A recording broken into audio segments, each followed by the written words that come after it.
ꯑꯃꯗꯤ ꯑꯩꯈꯣꯏꯒꯤ ꯑꯦꯝ ꯀꯦ ꯑꯁꯨꯡ ꯉꯁꯥꯏ ꯍꯥꯏꯈꯤꯕꯗ ꯃꯣꯏꯁꯤ ꯑꯩꯈꯣꯏ ꯇ꯭ꯔꯦꯖꯔ ꯑꯣꯏꯅ ꯍꯥꯞꯄꯒ ꯑꯩꯈꯣꯏ ꯊꯕꯛꯁꯤ ꯍꯧꯔꯛꯈꯤ ꯃꯊꯪꯗ ꯑꯩꯈꯣꯏꯅ ꯄꯥꯕ꯭ꯂꯤꯁ ꯒꯣꯟꯃꯩ ꯄꯣꯛꯈꯥꯝꯅ ꯑꯩꯈꯣꯏ ꯁꯤ ꯃꯊꯪ ꯀꯣꯑꯣꯞ ꯃꯣꯏꯁꯤ ꯄꯥꯕ꯭ꯂꯤꯁꯇꯤ ꯁꯦꯀ꯭ꯔꯦꯇꯔꯤ ꯑꯣꯏꯅ ꯍꯥꯞꯄꯒ ꯑꯩꯈꯣꯏ ꯇ꯭ꯔꯦꯖꯔ ꯑꯣꯏꯅ ꯃꯊꯪ ꯑꯩꯈꯣꯏ ꯀꯣꯑꯣꯞ ꯇꯧꯔꯛꯈꯤꯕꯅꯤ ꯑꯗꯨꯒ ꯑꯩꯒꯤ ꯚꯥꯏ ꯍꯥꯏꯇꯥꯔꯦ ꯑꯩꯈꯣꯏꯒꯤ ꯄꯥꯎꯕꯂꯥ ꯁꯨꯝꯅꯤ ꯄꯥꯟꯕ ꯃꯍꯥꯛꯄꯨꯁꯨ ꯑꯩꯈꯣꯏꯅ ꯃꯁꯤꯒꯤ ꯊꯕꯛ ꯄꯥꯡꯊꯣꯛꯄꯗ ꯃꯍꯥꯛꯅ ꯏꯟꯖꯤꯅꯤꯌꯔ ꯑꯣꯏꯕꯅꯤꯅ ꯃꯍꯥꯛꯁꯤ BE ꯑꯣꯏꯈꯤꯕꯅꯤꯅ ꯑꯩꯈꯣꯏ ꯑꯥꯔꯀꯤꯇꯦꯛ ꯑꯃ ꯆꯪꯕꯅꯤꯅ ꯃꯍꯥꯛꯄꯨꯁꯨ ꯑꯩꯈꯣꯏꯅ ꯑꯥꯔꯀꯤꯇꯦꯛ ꯑꯃꯗꯤ ꯁꯨꯄꯔꯚꯥꯏꯖꯤꯡ ꯏꯟꯖꯤꯅꯤꯌꯔ ꯍꯥꯏꯅ ꯑꯩꯈꯣꯏꯅ ꯃꯍꯥꯛꯁꯨ ꯑꯩꯈꯣꯏ ꯊꯕꯛꯁꯤ ꯁꯤꯟꯅꯔꯒ ꯊꯕꯛꯁꯤ ꯁꯨꯝ ꯄꯥꯡꯊꯣꯔꯛꯄꯅꯤ ꯑꯗꯨꯒ ꯊꯕꯛꯁꯤ ꯄꯥꯡꯊꯣꯛꯀꯥꯟꯗ ꯑꯃꯨꯛꯀ ꯑꯩꯈꯣꯏꯒꯤ ꯃꯧꯁꯤꯡꯗꯒꯤꯁꯨ ꯅꯨꯄꯤꯁꯤꯡ ꯃꯔꯛꯇꯒꯤꯁꯨ ꯑꯩꯈꯣꯏ ꯅꯨꯄꯥꯅ ꯉꯥꯛꯇ ꯇꯧꯕꯗ ꯄ꯭ꯔꯣꯒ꯭ꯔꯦꯁꯁꯤ ꯆꯠꯄ ꯉꯝꯗ꯭ꯔꯦ ꯍꯥꯏꯅ ꯑꯩꯈꯣꯏ ꯅꯨꯄꯤꯁꯤꯡꯕꯨꯁꯨ ꯑꯩꯈꯣꯏ ꯀꯣꯑꯣꯞ ꯈꯔ ꯇꯧꯈꯤ ꯑꯗꯨ ꯃꯤꯡ ꯑꯣꯏꯅ ꯄꯟꯖꯗ꯭ꯔꯒꯁꯨ ꯑꯩꯈꯣꯏꯒꯤ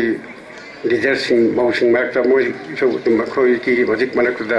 ꯑꯩꯈꯣꯏꯅ ꯀꯣꯑꯣꯞ ꯇꯧꯔꯒ ꯊꯕꯛꯁꯦ ꯍꯧꯔꯛꯈꯤꯕꯅꯤ ꯑꯗꯨꯅ ꯊꯕꯛ ꯑꯁꯤ ꯄꯥꯡꯊꯣꯛꯄ ꯀꯥꯟꯗ ꯑꯍꯥꯟꯕꯗꯗꯤ ꯑꯩꯈꯣꯏ ꯂꯩꯀꯥꯏꯒꯤ ꯑꯩꯈꯣꯏꯒꯤ ꯊꯧꯕꯩꯒꯤ ꯍꯥꯏꯕ ꯇꯥꯔꯦ ꯊꯧꯕꯩꯒꯤ ꯄꯩꯁꯥ ꯈꯔ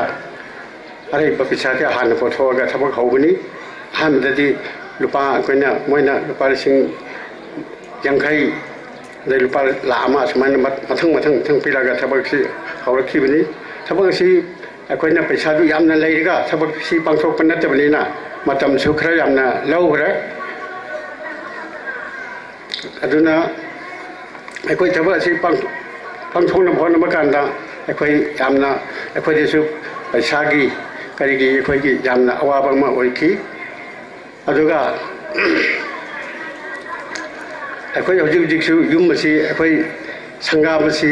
ꯑꯩꯈꯣꯏꯗꯤ ꯈꯔ ꯇꯞꯅ ꯇꯧꯁꯤꯔꯥꯅ ꯈꯟꯅꯕ ꯑꯗꯨꯕꯨ TRC ꯑꯩꯈꯣꯏ ꯆꯤꯡꯃꯩꯔꯣꯡꯒꯤ ꯑꯩꯈꯣꯏꯒꯤ ꯀꯥꯎꯟꯁꯤꯜꯗ ꯂꯩꯕ ꯑꯩꯈꯣꯏ ꯑꯦꯛꯖꯤꯀ꯭ꯌꯨꯇꯤꯚ ꯕꯣꯗꯤꯁꯤꯡꯅ ꯃꯇꯝ ꯆꯥꯔꯤꯉꯩꯗ ꯅꯣꯏ ꯄꯥꯡꯊꯣꯛꯄꯅ ꯐꯔꯅꯤ ꯍꯥꯏꯅ ꯃꯈꯣꯏꯅꯁꯨ ꯑꯩꯈꯣꯏꯗ ꯄꯥꯁꯨ ꯇꯧꯔꯛꯄꯗꯒꯤ ngasi pangthokpani adubo ekhoi floor si tiles napdaba adagi ceiling thagdaba toilet sargaba kayama wali adubo akhoi mafum matam si charing eta tawhosi haina haibdagi madu kona tawrusu yai haibdagi ekhoina ngasi ki sangaba si pangthokpani aduna ekhoi gi hajiki TLC laisang asi saba kanda ekhoi da yamna guidance pibiba haidi makhoi gi financial support pibiba अखोई मसी मिंगमुति पंजगे अखोई TRC अखोई council की आसाम मणिपुर नागालैंड की हजिक चिंगमेरों की सिदा अखोई की थौपुबीरिबा अखोई की वर्किंग प्रेसिडेंट अखोई की दाइस लंगसी फंबीरिबा अखोई की ताजा अखोई की कामै सुंखैरों अमदि अखोई की ताजा अखोई तखरों दगी कमयामसु कामै कामसोन चावा हैना कोई खंगनबा अमदि एग्जीक्यूटिव बॉडी दा थौपुरिबा मयाम मलै मखोइगी गाइडेंस तगी अखोइगे सिगुम्बा युम असि मखोइगी मॉडल युमगी मॉडल अमदि मखोइगी फाइनेंशियल सपोर्ट मयाम अमा मखोइदगी अगी नॉलेज मखोइगी हाना तौरपनिना एक्सपीरियंस लैबगी मोइदगी एक्सपीरियंस लैनाम द अखोइना मखोइदा हंगगा युम असि पांथोकपनि अदुना मखोइबिसु अखोइना यामना थगत फोंदोक्सरी आइना पैसा अखोइगी डोनेट तौके पैसा मयाम दो लौथोक त्रिङैदा मयामला आइ केनो मतंग निंसिंजगे अखोइगी प्रोग्राम ngasiगी khungi akoina thabak sim chathrakra akoida paisagi awaba mayam laihi matamna da akoina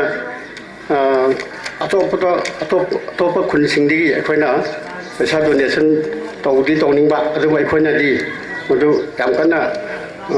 ngamdaba haitare adu matamnu da hojiki akhoi kaungsinggi executive member singna yamna mateng pangbi ki akhoi atop khun akhoi kunsaga Hundoi Gumbada अखोई donation चटकी आई होगी 2025 की अखोई की April की तांग 35 की अदुगुम्बा अखोई की donation अदु पांथोकपा होगीबनी मदुगी आइना पैसा लौथोक्तगैदा अखोइदा यामना फिजिकली सपोर्ट तौगिबा मयामदो आई मुक्तंग ꯃꯈꯣꯏꯗ ꯊꯦꯡꯛꯁ ꯃꯛꯇꯪ ꯄꯤꯖꯒꯦ ꯃꯔꯝꯗꯤ ꯃꯈꯣꯏꯒꯤ ꯑꯗꯨꯒꯨꯝꯕ ꯁꯦꯀ꯭ꯔꯤꯐꯥꯏꯁ ꯁꯄꯣꯔꯠꯇꯨ ꯌꯥꯎꯗ꯭ꯔꯒꯗꯤ ꯑꯩꯈꯣꯏ ꯉꯁꯤ ꯁꯪꯒꯥꯕ ꯉꯝꯃꯤꯕ ꯌꯨꯝ ꯑꯁꯤ ꯉꯝꯃꯝꯗꯕꯁꯨ ꯌꯥꯏ ꯑꯗꯨꯅ ꯃꯈꯣꯏꯒꯤ ꯐꯤꯖꯤꯀꯦꯜ ꯁꯄꯣꯔꯠ ꯐꯥꯏꯅꯥꯟꯁꯤꯌꯦꯜ ꯁꯄꯣꯔꯠ ꯃꯌꯥꯝ ꯑꯗꯨ ꯃꯈꯣꯏꯅ ꯇꯧꯕꯤꯈꯤꯕꯒꯤ ꯑꯩꯈꯣꯏꯅꯁꯨ ꯌꯨꯝ ꯑꯁꯤ ꯁꯪꯒꯥꯕ ꯉꯝꯃꯤꯕꯅꯤ ꯑꯗꯨꯅ ꯃꯈꯣꯏꯗ ꯑꯃꯨꯛꯇꯪ ꯊꯦꯡꯛꯁ ꯄꯤꯖꯒꯦ ꯑꯗꯨꯒ ꯃꯃꯤꯡꯁꯨ ꯑꯩꯅ ꯑꯩꯈꯣꯏꯒꯤ ꯂꯩꯀꯥꯏ ꯈꯨꯟꯗ ꯆꯠꯄꯗꯨꯗ ꯑꯩꯈꯣꯏꯅ ꯃꯈꯣꯏꯅ ꯒꯥꯏꯗ ꯇꯧꯔꯒ ꯆꯠꯈꯤꯕꯅꯤ ꯑꯗꯨꯅ ꯑꯩꯈꯣꯏꯒꯤ ꯑꯗꯨꯒꯨꯝꯕ ꯀꯝꯄꯦꯅꯤꯗꯨꯗ ꯃꯣꯏ ꯂꯤꯗꯔ ꯑꯣꯏꯅ ꯌꯥꯎꯕꯤꯈꯤꯕ ꯑꯩꯈꯣꯏꯒꯤ ꯀꯥꯎꯟꯁꯤꯜꯒꯤ ꯃꯦꯝꯕꯔꯁꯤꯡ ꯑꯩ ꯃꯃꯤꯡ ꯑꯃꯇꯪ ꯃꯌꯥꯝꯗ ꯈꯪꯍꯟꯖꯒꯦ ꯃꯈꯣꯏꯒꯤ ꯁꯄꯣꯔꯠ ꯌꯥꯎꯗ꯭ꯔꯒꯗꯤ ꯑꯩꯈꯣꯏ ꯃꯗꯨ ꯄꯥꯡꯊꯣꯛꯄ ꯉꯝꯃꯣꯏꯅ ꯈꯜꯂꯤ ꯑꯗꯨꯅ ꯃꯈꯣꯏꯗ ꯑꯩꯈꯣꯏꯅ ꯊꯦꯡꯛꯁꯤ ꯄꯤꯗ꯭ꯔꯒꯗꯤ ꯑꯩꯈꯣꯏꯗ ꯌꯥꯝꯅ ꯅꯨꯡꯉꯥꯏꯔꯣꯏꯗꯕ ꯑꯃ ꯂꯩꯍꯧꯕ ꯑꯗꯨꯅ ꯃꯈꯣꯏ ꯃꯤꯡ ꯑꯃꯨꯛꯇꯪ ꯑꯩ ꯄꯟꯖꯒꯦ ꯑꯍꯥꯟꯕꯗ ꯀꯥꯃꯥꯏ ꯀꯥꯡꯈꯨꯀꯥꯄꯨ ꯇꯔꯨꯡ ꯑꯦꯛꯖꯤꯀ꯭ꯌꯨꯇꯤꯞ ꯃꯦꯝꯕꯔ ꯑꯩꯈꯣꯏꯒꯤ ꯍꯧꯖꯤꯛꯀꯤ TRC ꯀꯥꯎꯟꯁꯤꯜ ꯑꯁꯥꯝ ꯃꯅꯤꯄꯨꯔ ꯅꯥꯒꯥꯂꯦꯟ ꯃꯂꯦꯡꯃꯥꯏ ꯑꯉꯥꯝ ꯂꯒꯥꯏꯔꯣꯡ ꯀꯥꯃꯥꯏ ꯒꯩꯔꯨꯡꯄꯨ ꯂꯒꯥꯏꯔꯣꯡ ꯒꯩꯂꯤꯂꯨꯡ ꯂꯣꯡꯃꯥꯏ ꯂꯒꯥꯏꯔꯣꯡ ꯃꯔꯤꯡꯃꯥꯏ ꯆꯔꯤꯅꯤꯃꯪ ꯆꯤꯡꯃꯩꯔꯣꯡ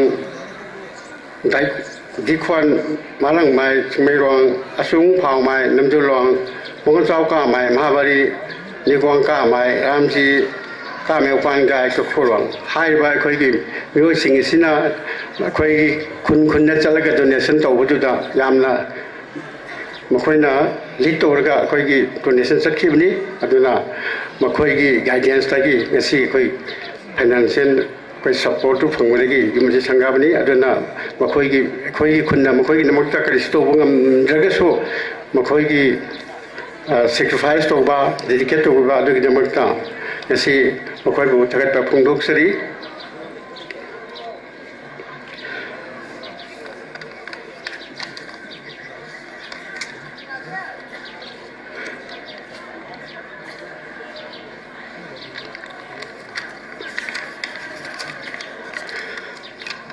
अहमद फाइनेंशियल सपोर्ट पीबीबा मरुना अखोई खुनगी कोना लौथोक्सगे अदुगा अहमद अखोईगी तोगान तोगानबा अखोईगी बिलीद लैबा मदि अखोईगी अतोपा अखोईगी मणिपुर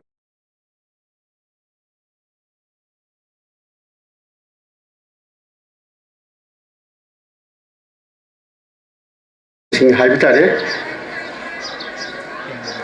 दुमा खुलसिंग अखोइना डोनेशन चप्पा दुदा अखोइदा मतें पांगबिखिबा खुलसिंगी मखोई पैसा पांगप मयामसो मयामदा मुतु लौथोक्सगे अखोइना अहानबा मक्तदा एप्रिलगी तांग 35 2025 सिदा चिंगमैरोंदा अहानबाइना अखोइ अहानबा डोनेशन हौखिबनी मतमदुदा हजिकि चिंगमैरोंगी खुन्ना अखोइ युमथोंग चलगा डोनेशन तौबदुदा मखोइना पांगपसी 80,000 लुपा 10 फंगी अखोइ इंडिविजुअल ओइना खुन्दुगी इंडिविजुअल ओइना पांगपा दुदी मतम खितिंग चंगदीना आई मदु लौथोक्सरोय खुनगी अपुनबा पैसादु ओइना लौथोक्सगे मयामना बेंगना पीगनी अदुना आई नुजिक लौथोक्खिबा चिंगमैरोंग तबई खुलसिदा हाना चपदा 80,000 लुपा 10 अखोइदा डोनेशन पिलखी